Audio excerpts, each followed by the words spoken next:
हमने जो पहले लेक्चर लिया था उसमें हमने बताया था Galilean transformation equation and Galilean invariance.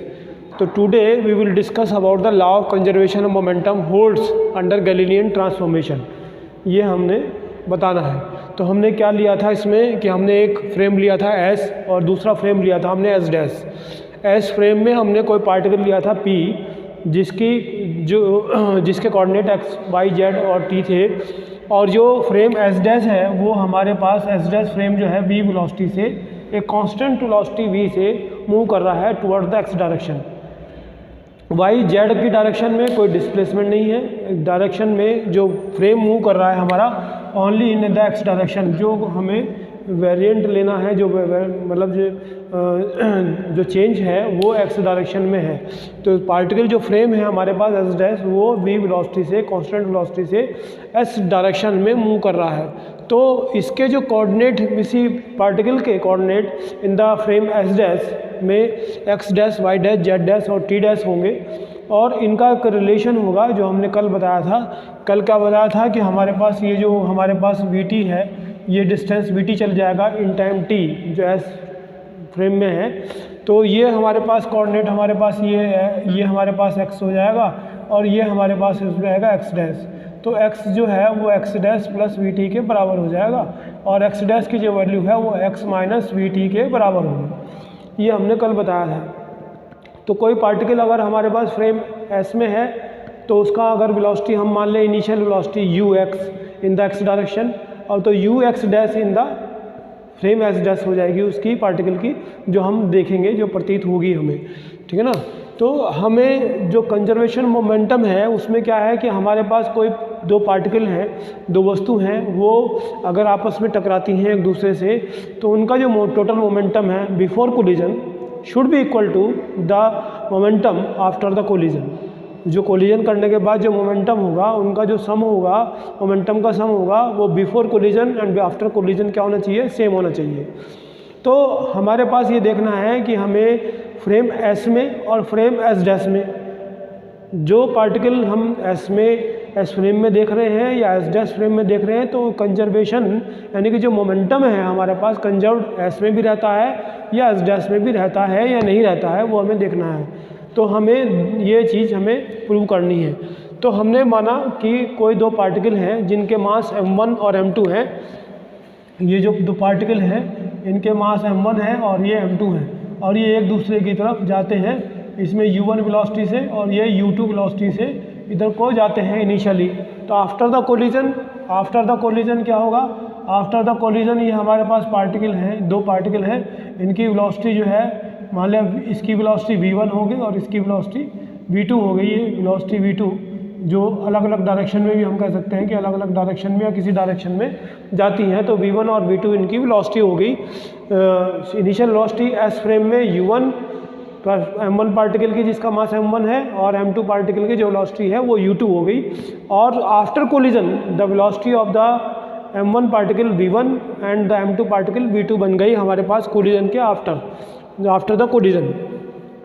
तो उनका जो हमारे पास है momentum before collision should be equal to the momentum sum of the momentum after the collision.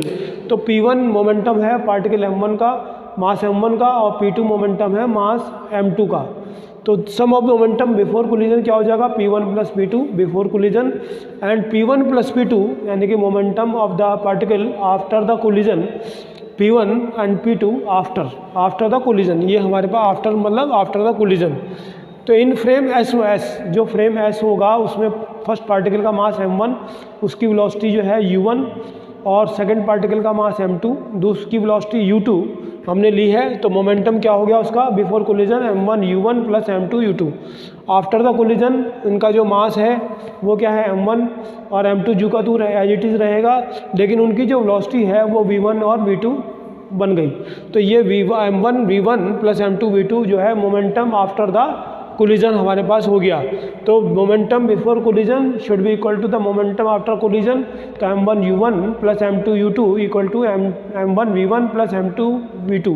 ये हमने पढ़ा है कि जो मोमेंटम होता है वो कंजर्व होता है। लेकिन कोई फ्रेम अगर एस बी वेलोसिटी से मूव कर रहा है तो उसमें एस फ्रेम के रेस्पेक्ट में मोमेंटम कंजर्व रहेगा या नहीं रहेगा वो हमें देखना है। तो हमें according to the Galilean transformation, जो लास्ट हमारे पास लेक्चर था उसमें हमने प्रूव करा था कि according to the Galilean transformation of velocity, ठीक है जी, तो इसमें अगर u1 डैश वेलोसिटी है पार्टिकल m1 की इन फ्रेम s डैश और u2 डैश है वेलोसिटी पार्टिकल की क्या नाम जो है उसमें m2 की इन फ्रेम s डैश, और v1 वेलोसिटी है after the collision of the particle v1 is dash is the velocity after the collision of the mass m1 and v2 dash is the velocity of the particle after the collision.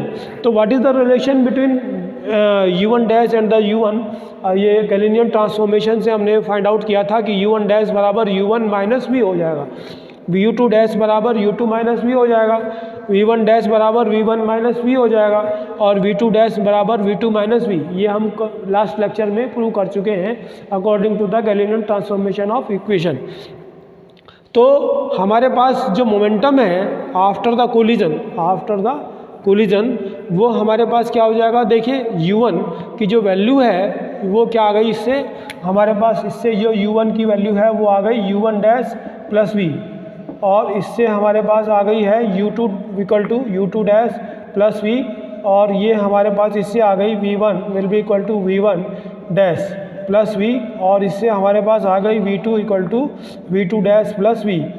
तो ये जो values हैं ये values हैं put in the equation 2 में हम put कर देंगे। तो इससे क्या हो जाएगा, ये m1 ब्रैकेट में u1 dash plus v plus m2 u2 dash plus v equal to m1 v1 dash plus v plus m2 v2 dash plus v हो जाएगा हमारे पास, है ना। ये वैल्यू जो है हमने u1 u2 v1 v2 की वैल्यू कहाँ पुट कर दी, इसमें इक्वेशन 2 में। तो इसमें m1 u1 dash plus m2 u2 dash ये आ जाएगा, ये m1 v ये इसमें कॉमन ले लेंगे हम v, तो ये m1 प्लस m2 यहाँ पर m1 v1 dash plus m2 v2 dash ये आ जाएगा, और m1 v plus m2 v इसमें v कॉमन आ जाएगा तो m1 प्लस m2। तो ये जो है ये वाली चीज़ इससे कैंसिल आउट हो जाएगी, तो हमारे पास m1 u1 dash plus m2 u2 dash equal to m1 v1 dash plus m2 v2 dash, यानी कि हमारे पास ये क्या है, momentum in the frame S dash, total momentum of the particles, है ना, before collision in the frame S dash is equal to the momentum of the particles after the collision in the frame S dash. तो ये हमारे पास prove करता है कि हमारे पास जो लॉ ऑफ कंजर्वेशन है, मोमेंटम होल्ड्स गुड करता है under the Galilean transformation in frame S dash also. Thank you.